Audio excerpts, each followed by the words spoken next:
Bonjour, alors dans la vidéo, c'est aujourd'hui une question donc d'observation avant de dessiner n'importe quel sujet que vous voulez.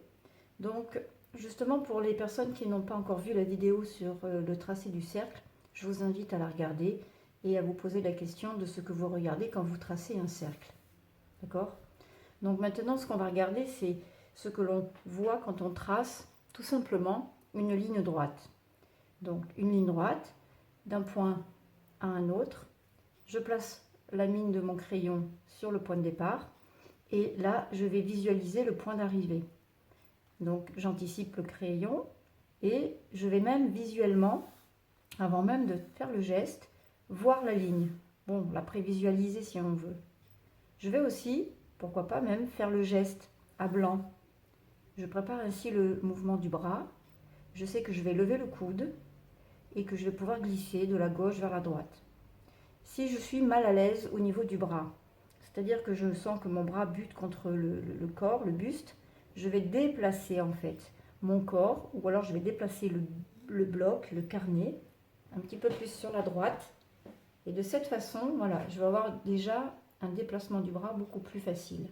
Maintenant, je pose la mine, le crayon sur la feuille, et dans le souffle, parce que si je bloque ma respiration, là aussi le trait peut être un peu plus hésitant.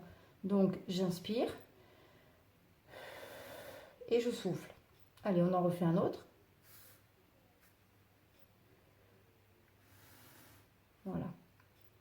Moi aussi, lorsque je trace, je le fais dans le calme. C'est-à-dire que si je me mets à parler en même temps, à regarder rapidement d'un coup d'œil ailleurs et à tracer, parce que le geste du trait, en fait, quelque part, je le connais par cœur. Je peux même le faire les yeux fermés.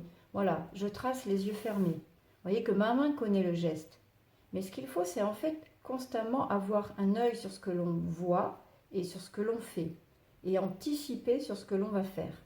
Alors maintenant, on va se demander ce que l'on voit lorsqu'on trace des traits parallèles. Donc, même chose, je continue dans ma lancée. Je vais tracer des traits parallèles.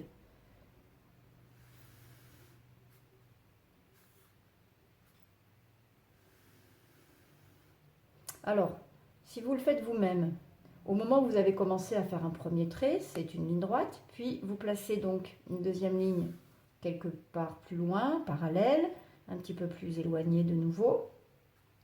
Et alors à ce moment-là, qu'est-ce que vous regardez précisément?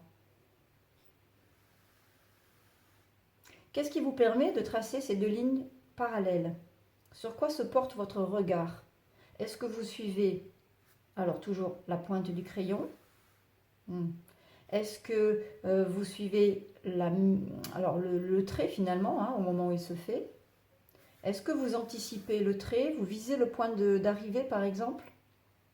N'y a-t-il pas autre chose que vous voyez au moment où vous tracez cette ligne parallèle à la précédente? N'y a-t-il pas quelque chose sur la feuille que vous observez pour guider votre main?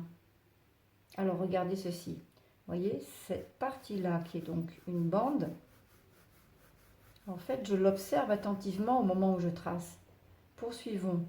Si je trace une ligne parallèle, je souhaite parallèle à celle-ci, il va falloir que constamment, je vérifie, voyez, l'écart entre les deux lignes.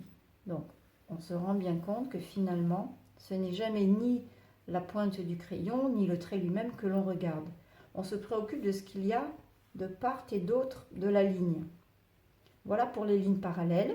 Voilà comment tracer aussi de manière détendue et calme, de manière à ce que par la suite, la gestuelle et le coup de crayon soient vraiment fluides. Voilà. Donc, on verra dans la prochaine vidéo comment finalement aussi poser son regard et faire attention à ce que l'on voit quand on trace plutôt des courbes. Lorsqu'on a des courbes à tracer en fonction du sujet que l'on a devant soi. Merci, à bientôt.